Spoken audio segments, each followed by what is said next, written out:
Yasharish va yangilanish ayyomi Navro'zni har yili yurtdoshlarimiz intiqlik bilan kutishadi. Bahor kelishi bilan borliqdagi o'zgarishlar insonlar qalbiga ko'chib, tabiat va insonning uyg'un ekanligini yana bir bor ifoda etadi.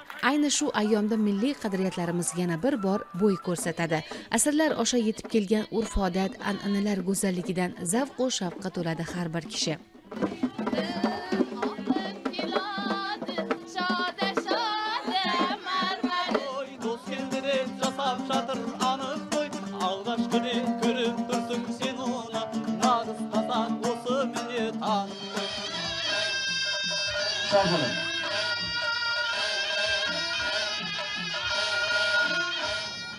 Navro'z bayramini biz hammamiz entikib kutamiz. Nimaga deganda bu yasharish, yangilanish, bahor faslining eng go'zal bayramlaridan. Qoralbozorda qator yillardan beri mana shu mustaqillikka erishganimizdan keyin bayram ko'tarinki ruhda o'tmoqda. Qoralbozor tumani o'zi kichkina tuman bo'lishi bilan bir qatorda bu yerda 17 ga yaqin millat elatlar yashaydi. Mana shu Navro'z bayrami barcha millat elatlarini jipslashtiradi. Hozir mana shu qozoq millati deysizmi, tatar millati deysizmi, boshqa millat deysizmi, ularni barchasini qarasangiz ko'zlarida quvnoqlik, ko'tarinki kayfiyat. Bular hammasi mana shu bahor bayramini entikib kutayotganlardan dalolat beradi. Hammamiz yaxshi ko'ramiz Navro'z bayramini. Barcha O'zbekiston ahliga Navro'z bayrami muborak bo'lsin. Bu yilgi xosiyatli Navro'z bayrami yana bir qutlug' va fazilatli oy. Muqaddas Ramazon sharif bilan uyg'un bo'ldi. Shu kuni tuman hokimi Qoraqalpog'istonliklarni Navro'z umumxalq bayrami bilan samimiy qutladi.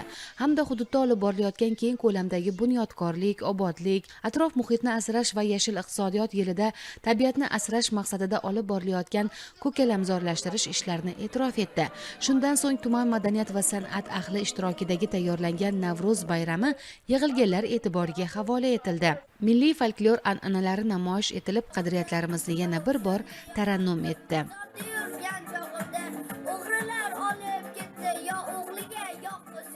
Mana diyorimizga bahor fasli kirib keldi. Bahor fasli xalqimiz ichida eng sevimli fasllardan biri desam adashmayman. Sababi bu fasl uyg'onish fasli. Har bir har xalqimizning har bir xonadonida bu o'zgacha ruhda kutib olindi. Xonadonlar obod qilindi, ko'chatlar ekildi.